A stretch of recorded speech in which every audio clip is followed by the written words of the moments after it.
Hey guys, and welcome to the new episode of AMC Jedi Council, Star Wars talk for Star Wars fans. Today we're talking about Where's Lando? The Ancient Fear. Is that really the title? And if so, is it a good one? The whole Dennis Lawson as Wedge thing and a lot more. And hey, just going to let you know, you're going to hear an echo in Paul's voice for the first half of the video because I forgot to put the settings right, but then I correct it like halfway through. So just put up with it for the first half. So let's get started with AMC Jedi Council.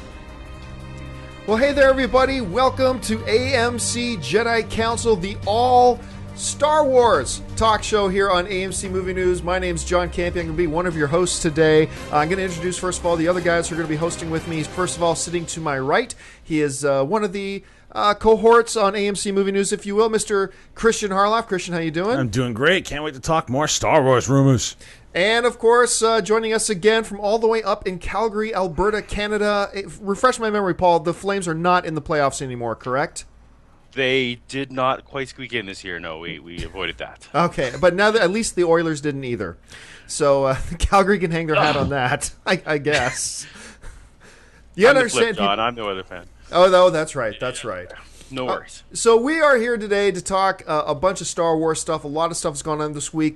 Kyle Newman is not able to be here with us this week just because he's finishing a movie, and I guess he figured that was important enough that he had to skip today. But no, he's going to be back here for that another time.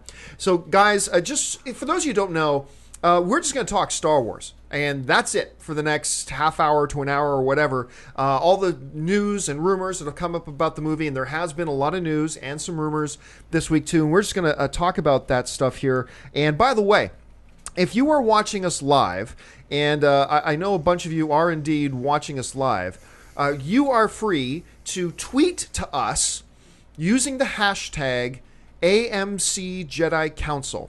Now, sorry, I forgot to put together a lower third so you guys could see it, but it's simple enough. Just tweet using the hashtag AMC Jedi Council, and when you do that, Kristian's over here. He's got the computer open in front of him. He's monitoring the Twitter stream and all that kind of stuff. So we're going to leave a little bit of time at the end of the show to take your comments and your questions that you guys send in on Twitter, and feel free to talk amongst yourselves in the YouTube chat board as well. So, with all of that being said, let's get started. And we're going to not really have a big structure here today, but I figured we should at least start with this. A rumor got floated about almost a week ago now, maybe 4 or 5 days ago, saying that they have heard from two separate sources. And hey, Ames, Ain't It Cool News has been wrong, and they've been right, so let's take it for what it's worth. Saying that they've heard from two separate sources that as of right now, the working title for the new Star Wars movie is Star Wars The Ancient Fear. Now, Kristian, I think you were on Movie Talk today that came up. Paul, let me throw it to you. Let's put aside for a second, the whole question about is this legit or not, and we'll get to that in a minute.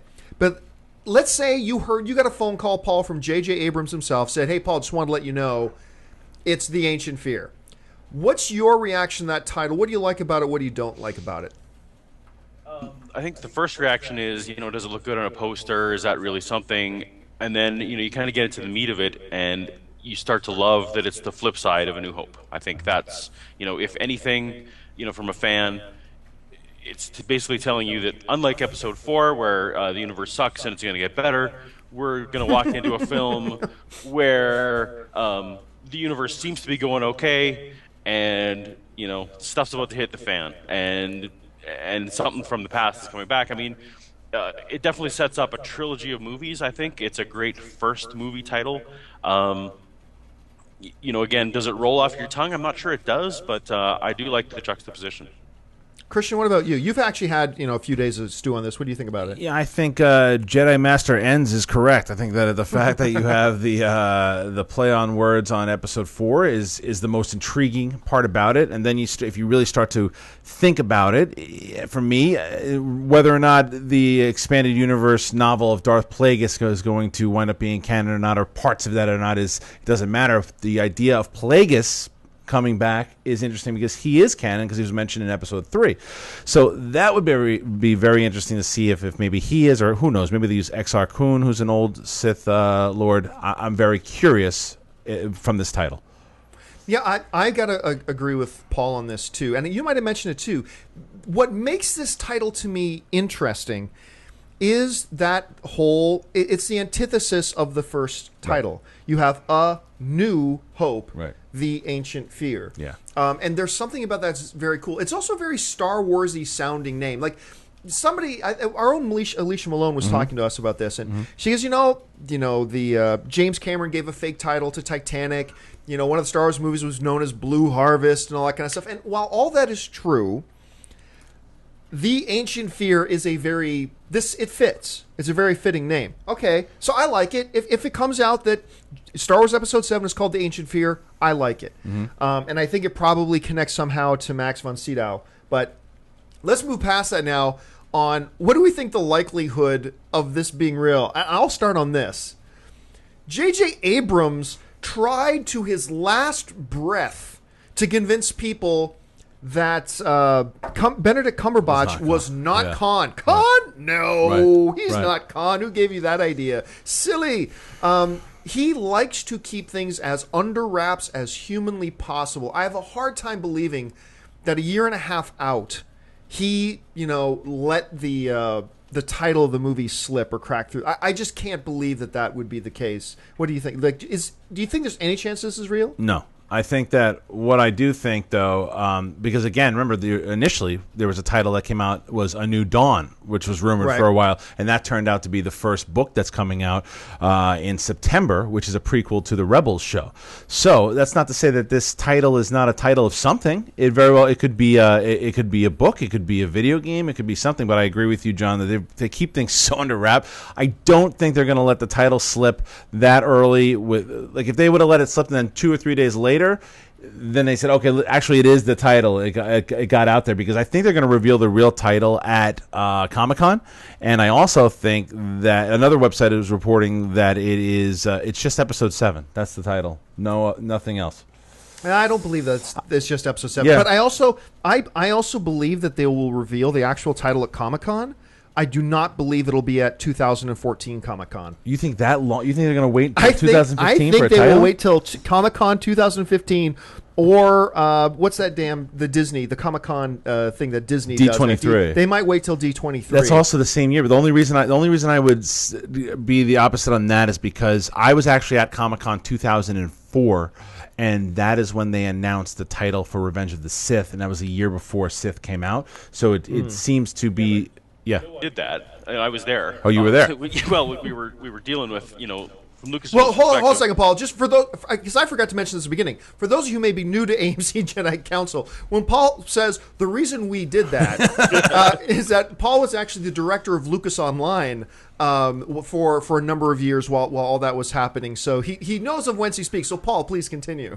Well, the reason we did a lot of that stuff was actually tied into trailer releases, because there were certain movies we wanted to hit. At the time, it was Harry Potter. There were certain movies we wanted to hit, and you work backwards. Okay, so we want 2 trailers to happen. So you want the hugest movie sort of 3 months before it happens, and the biggest movie 6 months or whatever is happening.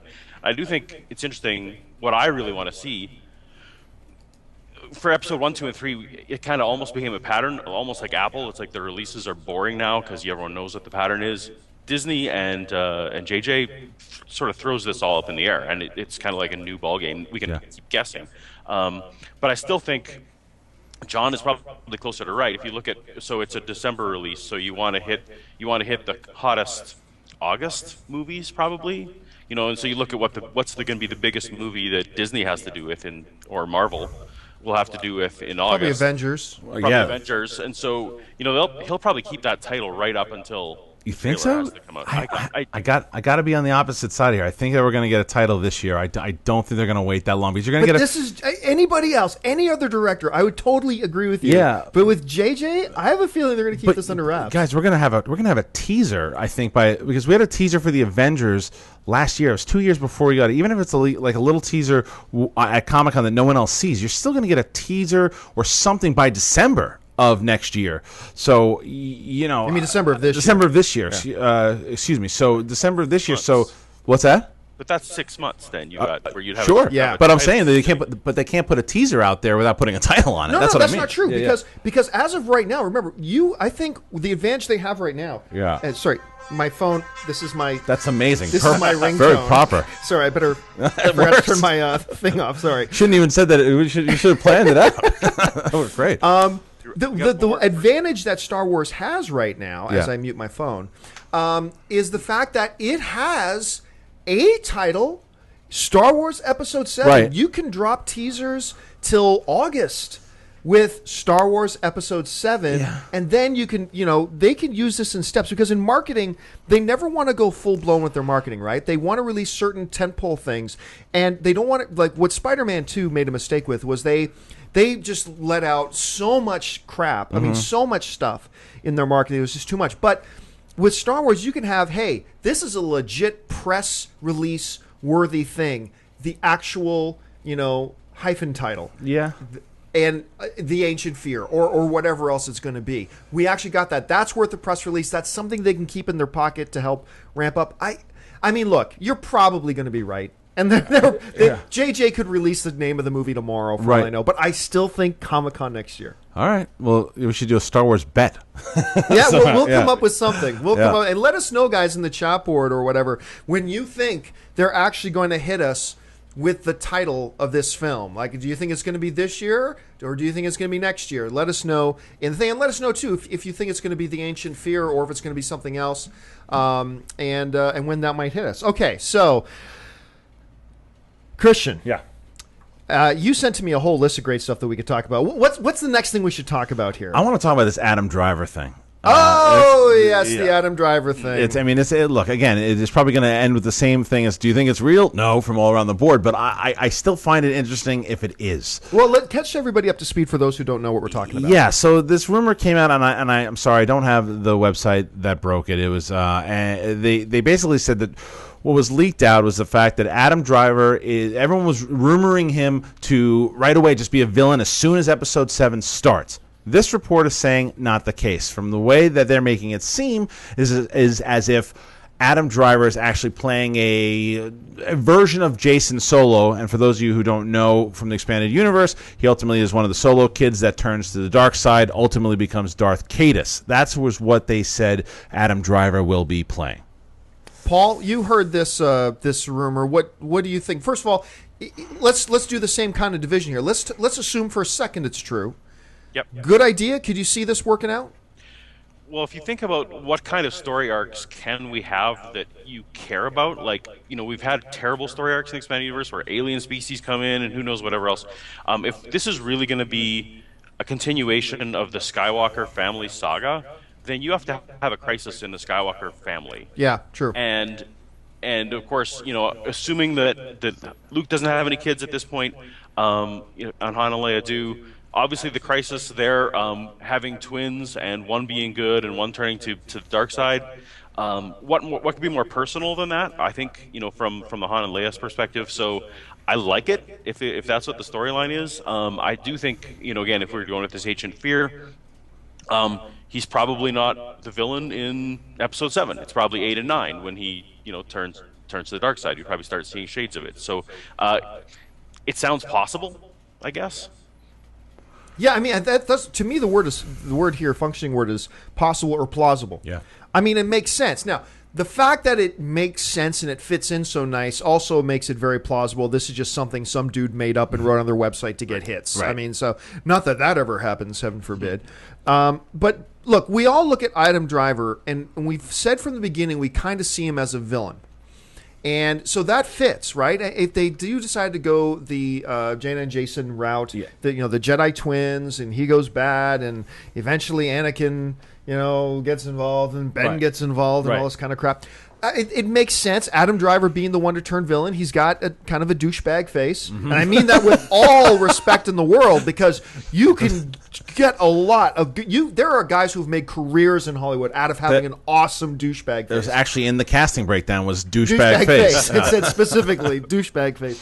Now I mean I was a little bit heartbroken because when the name Adam Driver first came up, I kind of had visions of Admiral Thrawn dancing through my head, right? Because seriously, if you look at a lot of the artist incarnations of Grand Admiral Thrawn, and then you look at Adam Driver, while he's too young, that you put some blue skin on that dude, he could pass for me for Grand Admiral Thrawn. Sure, like a younger version or whatnot. I mean, at this point, it doesn't really matter because you're kind of you're inventing the character to a new generation. You're reinventing the character since all the stuff of Heir to the Empire is gone. But look, there is nothing better than, I mean, you're talking about just the story of Anakin Skywalker as it is, right? A good guy filled with potential, growing up, falling from grace, turning to the dark side, and we have the original trilogy climaxing with the ultimate return of Anakin Skywalker to the light side, right?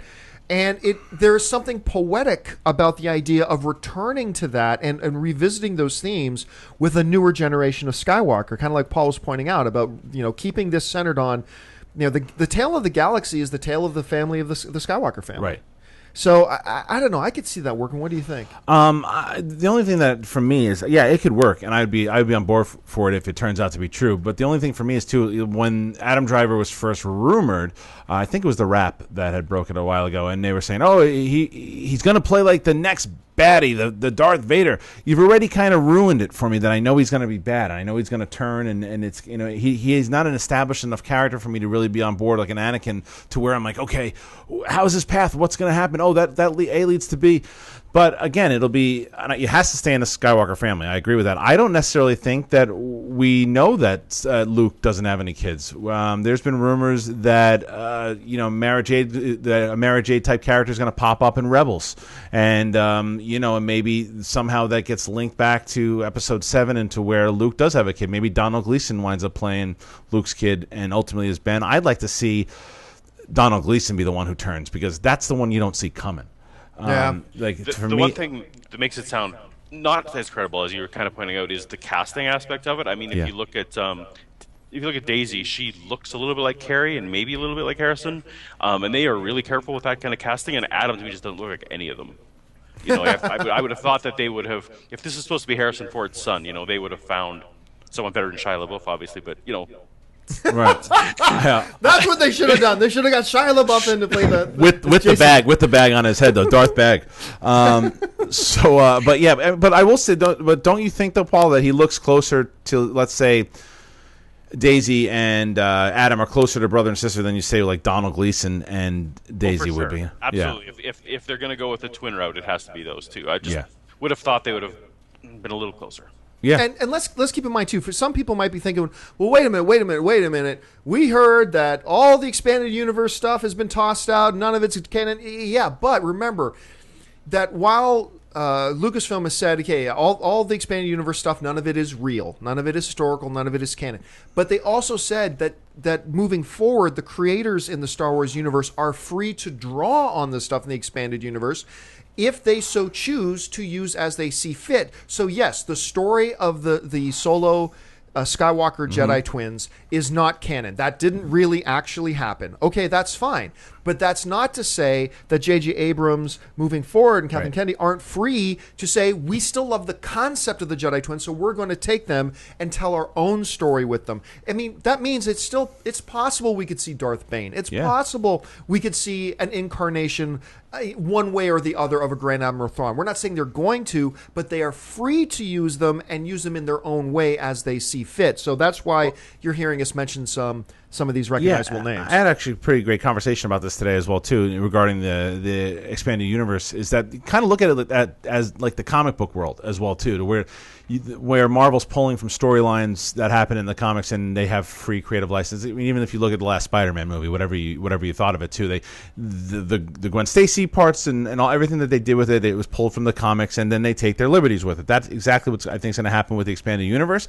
And I'm still waiting for Leland Shee and Hidalgo to come out and talk about the Old Republic era, because it's a very confusing press release. We don't know everything that happened before in that timeline, and I'm very confused. This is something I wanted to bring up to you today as well too. The books that are coming out. Yes, right? the new novels. There are 3 books that are coming out. One of them is the New Dawn that we just spoke about, which is going to ultimately be like a prequel to Rebels, which could be, it's like the first episode really of Rebels. The second book is the one that is intriguing to me, and that is the Tarkin book. It is written by James Luceno, who wrote the Darth Plagueis book. So the question I have for both you guys is that, so let's say James Luceno writes this book, and in the book, he writes a passage referring to the Darth Plagueis novel.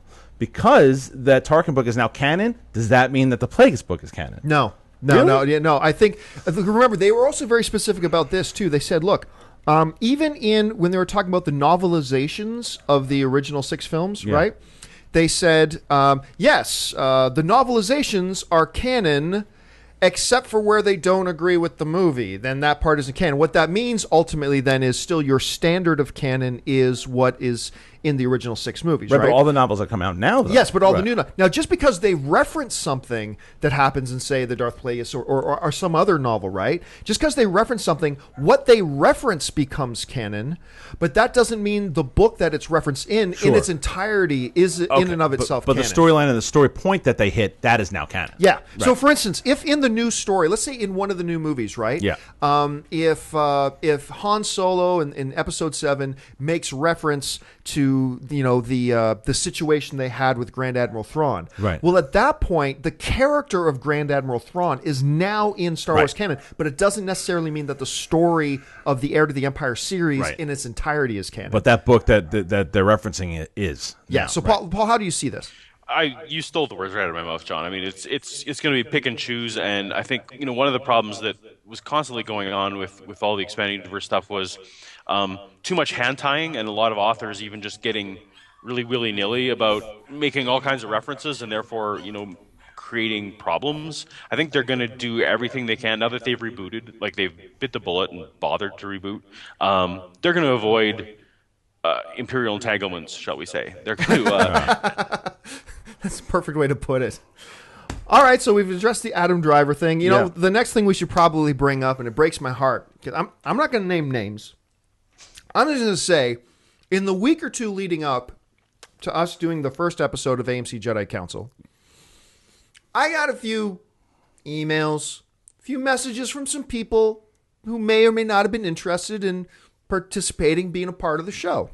I'm not going to elaborate on that anymore.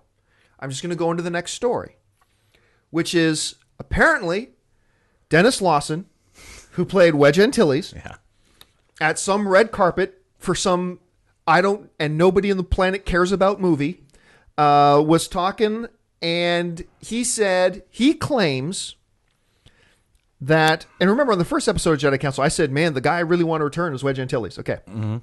So Dennis Lawson, I would have no career if it wasn't for Star Wars Lawson, got on this red carpet and said to somebody asked him a question about Star Wars, and he said, if the report is correct, he said that, they asked me to be in it, but I don't want to do that. I'm paraphrasing his touch, but this part is a direct quote. He goes, I would get bored. I would find it boring. So, on behalf of 15-year-old me, Dennis, from my heart, I say, go screw yourself. Love whatever career you have right now. That the only reason anybody even cares about who you are is because you were in those original 3 Star Wars movies. And once again, I'm taking a wild assumption here that this report is true. Okay, because if it's not true, I take it all back. Right. But anyway, so he's saying he claims that yes, Lucasfilm approached him to be in it as Wedge, and that he turned it down and he said no. So Paul, let's start with you. You heard the story. What's your initial reaction?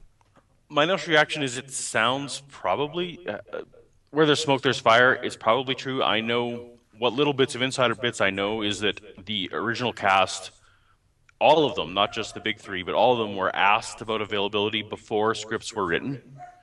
So I'm sure that they had feelers out to almost everyone to say, should we write you in or not? And I would have been shocked if Dennis wasn't one of those. So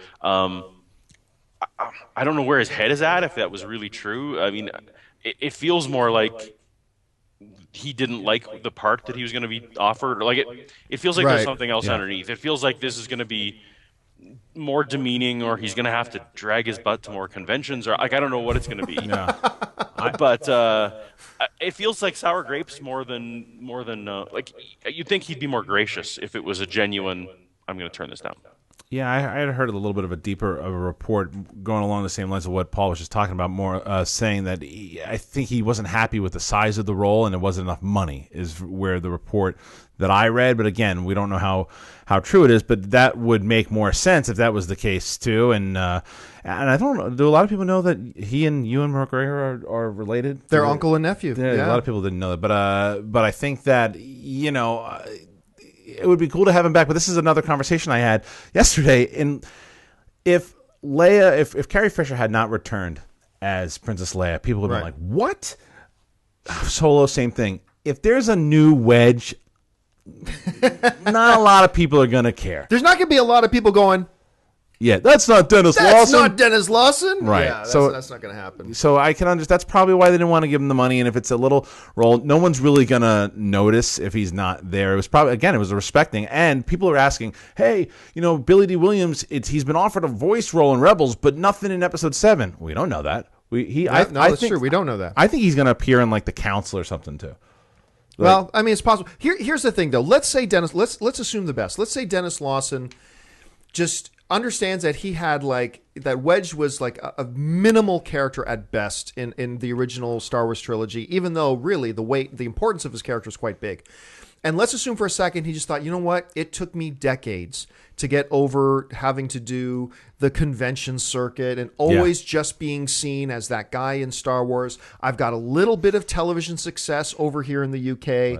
I've got a nice little career going here right now. I don't want to get dragged back into that. Okay, that's fair enough. If that's the case, that's fair enough. But then at that point, kind of like what Paul said, I would hope that a guy like this, who owes what any notoriety he has to this franchise, would say something a little more gracious than, I'd be bored of that. Right. Like, why not just say, hey, yeah, they reached out, but it's just not for me where I'm at in my life, in my career now, so I graciously declined. Like, as opposed to, who wants to do that? That's boring. Even Harrison Ford came around, because Harrison Ford was taking shots at Star Wars forever, but guess what? He's Harrison Ford. He can do that, and he can get away with it. And then when they say, they have the meetings with him, he knows that, okay, yeah, I can revisit this character. And from what they said with Harrison Ford, the reason he came around is because he started to kind of warm up more to the fans, and he had a conversation with some of the younger generation that it meant a lot to him, and his heart is warmed to it from what they said. Well, what I actually read about that too was that he was.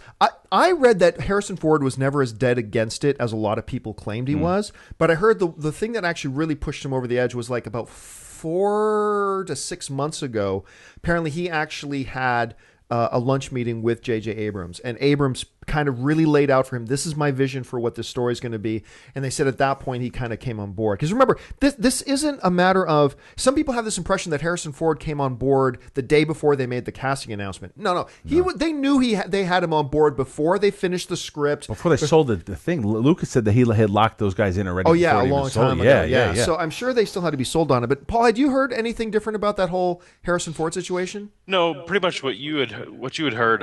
My big question out of this is, does this mean Han Solo dies? I think because right. His biggest thing that he always griped on was that he wanted Han Solo to die in Return of the Jedi, and the first time I heard it, I'm like, I bet they promised him that Han Solo would get a death. It might not be in Episode 7, it might be in Episode 9, but that's almost where I'm thinking like he can help. You know what? Han Solo needs a heroic, noble death to give the proper cinematic due. You need to hit him with the moon. I think that's the only option here. No expanded universe, John. You hit Han Solo and have him die with his best friend at his side. Han Solo and Chewbacca get hit by a moon. Can I give you a theory on this? Sure, on this too? Please. So this is a theory that I don't think that they're going to keep it in Episode 9. I think it's impossible that they signed Harrison Ford to 3 of these movies. I think they got him for 1, maybe 2. So with that, here's my theory. I think that Leia is going to bite it pretty fast. I think within the first half an hour, 40 minutes. And I think that it's going to be, because the rumors have it that it's Han Solo's movie for the most part. He's going to be in up front. I think that it's going to be his mission, and at the very end, we're going to see a heroic death, and Han's going to bite it. Well, I mean, if you're right, and remember, we're doing a lot of speculating. Total speculation. If you're right, that would go very well with the previous rumor we just talked about, Right, exactly. about Driver becoming Darth Caedus, right? Because what more, staying much in line with the path of Anakin Skywalker, the death of his mother, starting a chain of events that leads him down a darker path, but maybe this is all fitting together too nicely. You never know. So that's why, again, because everyone wanted the main characters, and I think Luke's going to be there through 7, 8, and 9. I think you have to have the old Jedi kind of given the wisdom, and it's again you have to. Luke is a staple. You got to have Luke at least for the first trilogy that we released. But I don't think those two characters are going to make it out of the first movie. All right, Paul? You sent me a list of the things that would be interesting to talk about. What should we talk about next? We had a whole bunch of stuff there. Yeah, should we talk? We hit on Lando a little bit, but should we talk about opening crawl? Oh yeah. Go ahead. Yeah, Paul, you wrote me this really cool thing about that. Explain what we're talking about. So the idea is, of course, now movies tend to not have long extended opening credits, and my kids watch movies like if they make them watch through Superman 1 or 2, they're like bored. We have to fast forward the first 20 minutes, of course, because it's words, and even with you look at the Clone Wars, the TV show, they shrunk that opening crawl into a voiceover and 30 seconds, 15 seconds. So does this? I guess the question I wanted to pose to you guys was, if we are going for a new, modern, next generation audience who just fell in love with Frozen, are they going to, and a Twitter audience who doesn't read more than 140 characters, do you think that we're opening the movie too slowly by sitting through 45 seconds of yellow words crawling across space? Is that something we should keep? Is that something we should throw away? I can just see it now. You see Star Wars Episode 7, An Ancient Fear crawl up, and the very first letters are OMG, Rebel Alliance doing great, ... LOL, Empire sucks, SUX. That's great.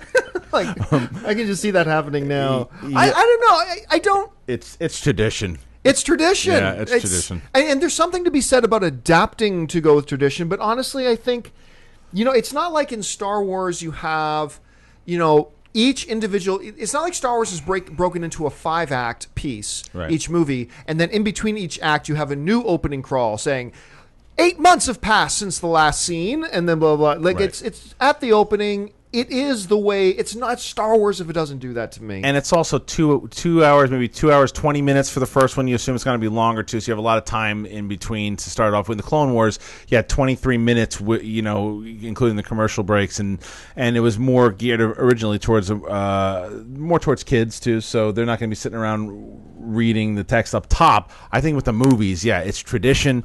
You're expecting to see it, and in the Knights of the Old Republic game, they did it, and I read every bit of it, and I sat there, and like all the other games that came out, they did it. So I think that, and again, especially because it is tradition, and J.J. Abrams, from what we hear, shooting it in 35 millimeter, going back to practical effects, he's not going to do all that and then just scrap the opening crawl. But I understand where that concern would come. In the live chat board, one of the viewers right now, whose name on the board is Death, writes, "Throw the crawl away and we riot." Yeah, I completely agree. Yeah, but here's what I think. I think we're going to keep it for every movie going forward that has an episode something. So episode 7, 8, 9, if we go through 10, 11, 12, all those are going to have opening crawls. If we have a Yoda movie, a Boba Fett movie, if we have a non-Skywalker spin-off movie, I think they nix it.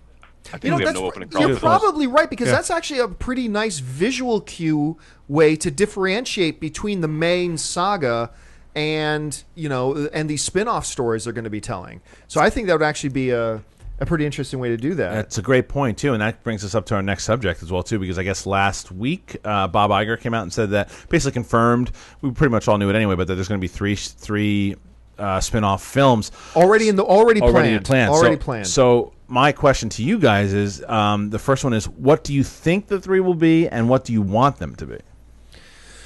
Okay, I'll kick this off. I'll let Paul think about that for a second. Mm-hmm. Well, for me, they're going to be the same. The three that I want and the three that I actually think they're going to be. Wow, okay. It starts with a Jar Jar Binks story. They all die. No. No, actually, my three will be different from the three that I want. So let me say what the three that I think they're going to be. Okay. I think they're going to make a mistake and just go populist with this. So even though I don't think it's a great idea, I think you're going to see a Boba Fett movie.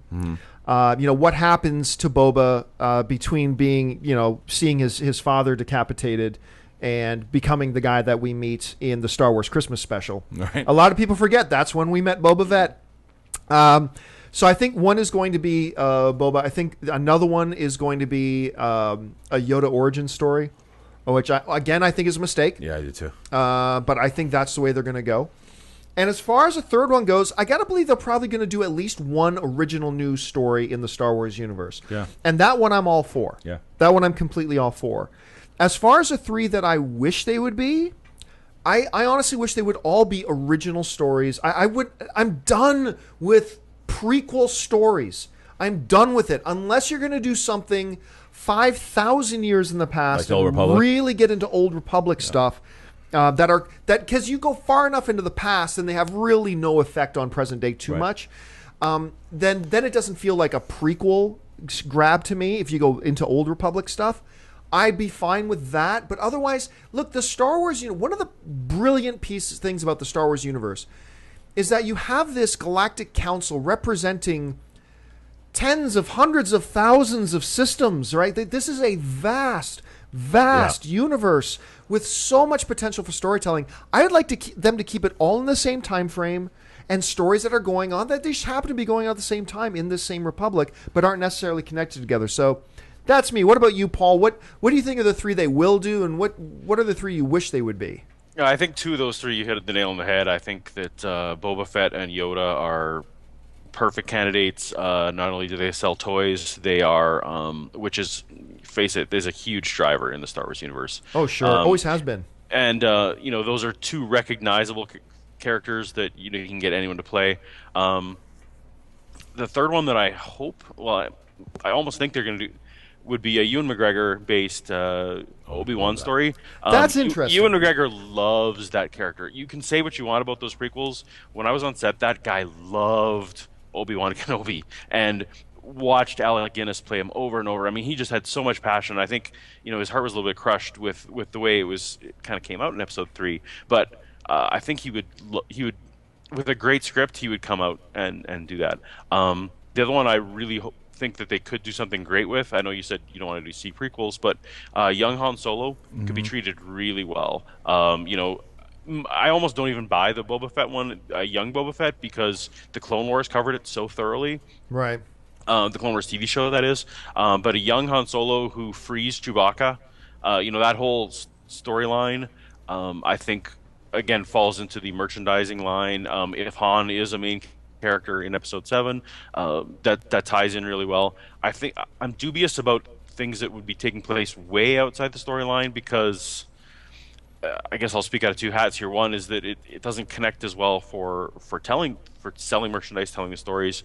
But on the flip side, they've done a great job with Marvel of seeding in, hey, here's a little detail about something, and now we're going to have a whole trilogy of Thor movies. Who would have thought, right? So I guess those are my three thoughts. Now, here's the challenge, though, you face, because the Han Solo one is one that a lot of people have mentioned, right? Yeah. The challenge we face with Han Solo is that Han Solo was a pretty young man. It's like 32. When we meet him, right, in that cantina. He was already a pretty young man. So how young do you have to go? They never...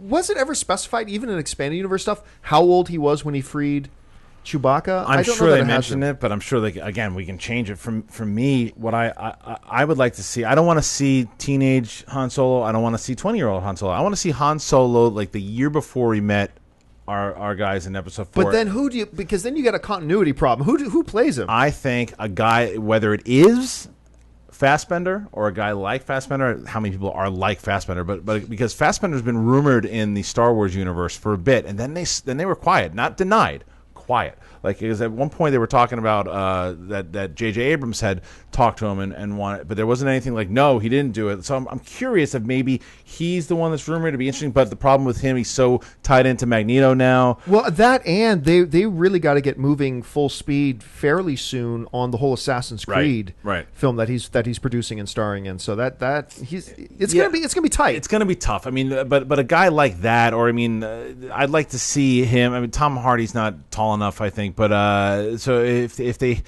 they did something, because again, if the last scene was him and Chewie walking into the cantina, Tom Hardy, Chewie, get the Falcon ready to take off. But the same guy who did that is doing Elton John, so he's got it's true. He's got chops. He's a great actor. Yeah. He's a great actor. So for me, I do think the Han Solo thing will happen. Whether or not we're all on board with it or not at the time that it comes out, I don't know. I think Boba Fett, and I do think Boba Fett could be cool. Again, David Lynch has been tied into the Star Wars universe, and for me, a fan's dream is him directing a Boba Fett movie, really seeing the Star Wars criminal underworld. I want to see that. That's the movie I want to see. I want to see how it all goes down. Who are the bad guys, and you can put a good guy in there, maybe a brand new good guy that again we can introduce in Episode 7 and see how that whole underworld checks out. And another rumor was the fact that that Boba Fett killed the clone and picked up the mantle of Boba Fett, and then maybe mid-movie we see him escape from the Sarlacc pit. So there's a lot of cool things with him. For me, the third movie I think that is going to happen, and the one I want the most, is an Old Republic movie, because I think that that's really going to be able to introduce a whole new fan base to how cool and layered the Old Republic is. Because I would like to see Darth Bane finally. They introduced him finally as canon in the Clone Wars, so let's see his story, the origin of the Sith, if you will, way before him. But there could be a lot of stuff to be had in the Old Republic era. Now, a lot of people in the chat board are bringing up. A number of people are saying Nathan Fillion for a young Han Solo. The problem is he's already much older than Harrison Ford was when he started playing. And with nobody else in these movies, like a young Yoda, okay, that's fine. It's CG.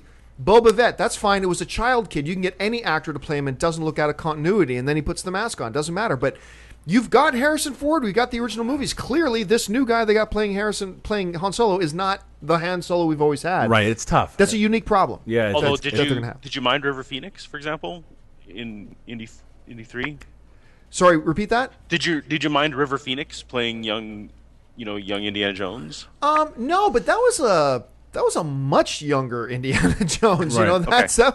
It wasn't 5 years earlier Indiana Jones. We also knew that we were getting the actual Indiana Jones about 15 minutes later. Yeah. So but I also agree though the fact that another reason we didn't mind it is because you had such a great actor like the late River Phoenix. So they got to get the right person. But I also really love Paul's. I've been championing that movie as well too, the Obi-Wan movie, Ewan McGregor, because what was he doing from happening on Tatooine? Yeah, what was he doing from Episode 4 until 3 until 4? Because again, rumors happen that he might pop up in Rebels, which would be cool. Although you better call him Ben Kenobi and not Obi-Wan, because Obi-Wan I haven't heard in a long, long time. I would love to see Ewan McGregor pick it up. And they actually asked him one time if he'd want to do it, and do it. You could tell the excitement was in his eyes just thinking about that character. So I can just see it now.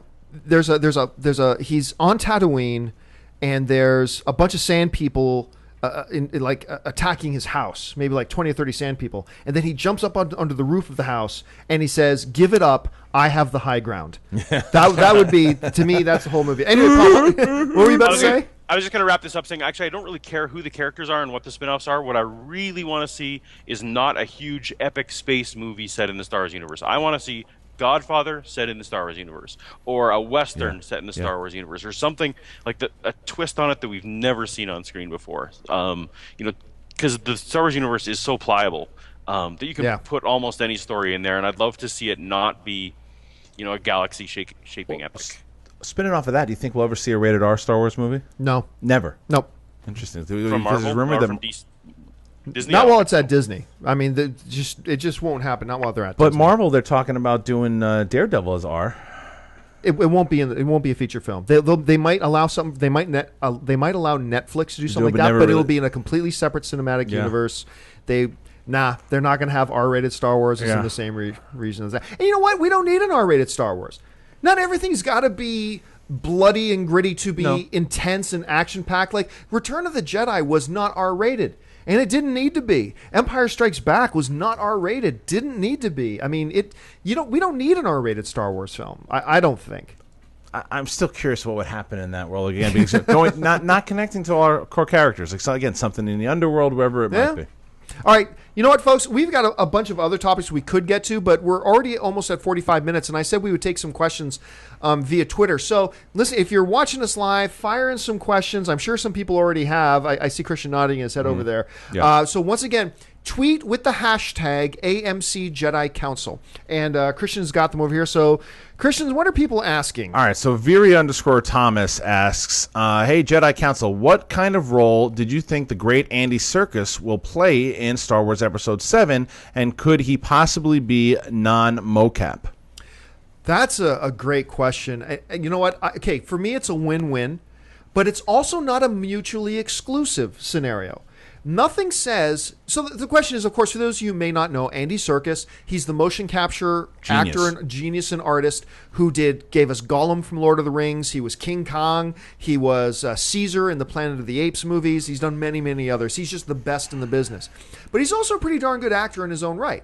So we were starting to wonder when we saw his name pop up, hey, the obvious question is, will he be a mocap like a Jar Jar Binks? Yeah. Obviously not Jar Jar Binks, but something like that. Or will he be himself? And I think we have forgotten the option that he could be both. We could see him as an actor in the film, and he could possibly bring several CG characters to life at the same time. Paul, what do you think? That's my first inclination as well. If you think about both Lord of the Rings, where he played Smeagol and Gollum, and in King Kong he played the chef on the boat. Right. So if you have him around, and then in The Hobbit he was just hanging around, so it's like, why don't you be an assistant director? I think he likes to hang around on set, so I think JJ will probably use him. What do you think? Let me throw you something completely different here. I do think that we'll probably see him both live action and mocap for sure, right. Because just like Paul said, he does it and he does it well, and he's a tremendous actor. Now, let's say again that this Adam Driver thing is true. He starts off not the villain. You got to have a main villain and an apprentice. What if Max von Sydow isn't the master? What if he's the apprentice? What if that Andy Serkis is the mocap master? What if he's Darth Plagueis? Because Darth Plagueis is immune. Whether or not they keep to that, he was immune. It was a different alien species. You have him play the villain, because Andy Serkis at this point is more than just the side kind of character. He's a guy that he was Rise of the Planet of the Apes. His movie, clearly from the trailer, looks like it's his movie too. You don't get that guy and just kind of put him off to the side. You let him lead, and maybe you have him as the main villain. I would love to see him as the main bad guy. It's possible. It's certainly possible. Yeah. All right. What else we got there? Okay. Let's see. I'll ask this anyway. At RP Cola, what is the canon status of the Christmas special and Chewbacca's son? Wait. This is actually a more interesting question than you might think. And I know he's probably only asking that as a joke. But seriously, think about this for a second. The Christmas special is what introduced us to Boba Fett, right? Yeah. While they never said it was canon, it happened in the era that the original movies were made, right? So, I mean, it's an interesting question. Let's face it. We've all want to scorch that thing. If you haven't seen the Star Wars Christmas special... Don't.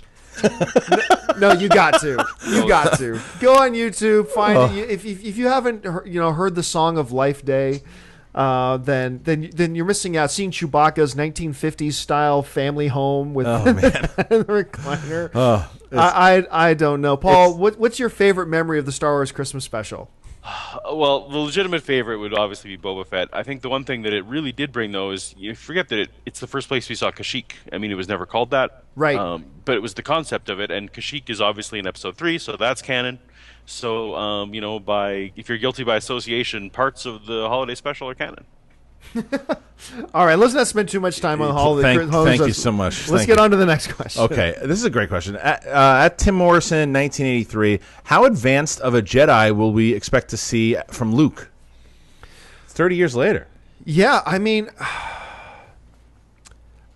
look, I think they're going to set it up that he's the most powerful Jedi that's ever lived. Wow. I think that's the way they're going to go. I think he's the he is the child of Anakin Skywalker, the one who brought balance to the Force. Yeah. And they seem to have this notion that the power increases with offspring. That's kind of what they suggest in the films at any rate. So I think you're going to see Luke. I think I agree with what you said earlier that we're also going to see. I think there is going to be a Ben. Yeah, I think there will be a Ben. For those of you who don't know, in the expanded universe, Ben Skywalker is actually Luke's son. Yeah. And I think that's the only one he's ever had, isn't it? That's from what I remember. Yeah. So there's just Ben, whereas Han and Leia had Janet, Jason, and Anakin. Right. So I think they will have him quite formidable, quite powerful, and now like leading the Jedi. I mean, he's. I think they will have reestablished the Jedi Order. There will be a new Jedi Temple.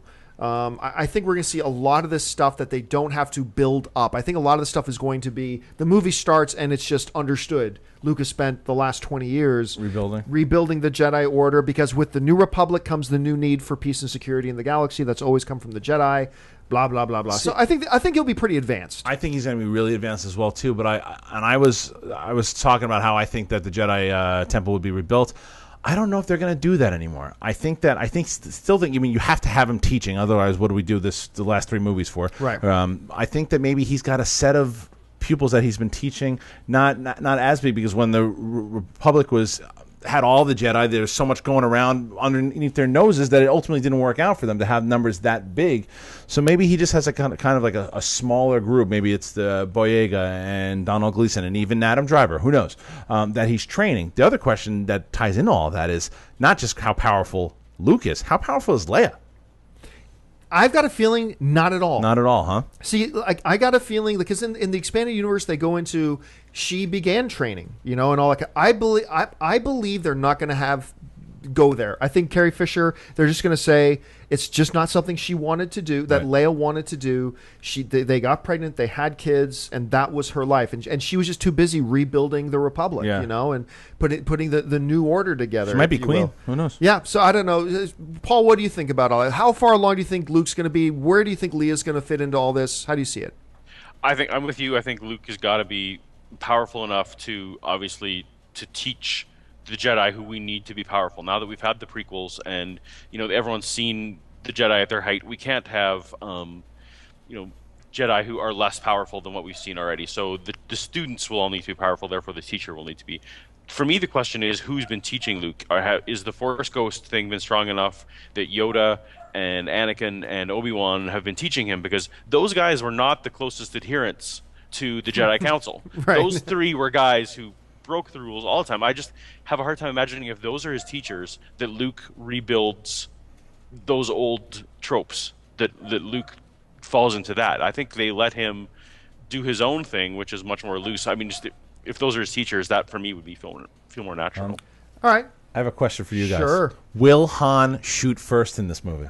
Like as a kind of giving it back to the fans. Like, can you imagine sitting in the theater and Han's there and he shoots someone first? That place would go bananas. Or some little joke about, maybe they're at a firing range or something, and he makes some kind of joke. I always shoot first, kid, or something like that. Right. I can see something. I don't think they'll actually recreate a Greedo kind of scene where he actually pulls a gun and shoots somebody down. I don't know, Paul. Do you think it's possible? I think that JJ's going to film that. And I think they're going to decide, and it might be if we still have Blu-ray or DVD whenever this happens, that it'll be an extra somewhere. But yeah, I think that's going to get filmed. All right, let's take one more question. Sure. We'll call it a day. Okay, last one here. Let's go in.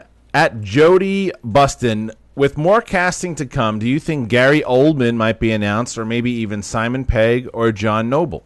Well, I mean, we've heard that they're not done announcing the cast, but I have a feeling all the major cast is done. I think there's one more major one they have. You've told me that before, and you may be right. Yeah. I'm going to stick with my feelings, though, that I think they've done all the major casting.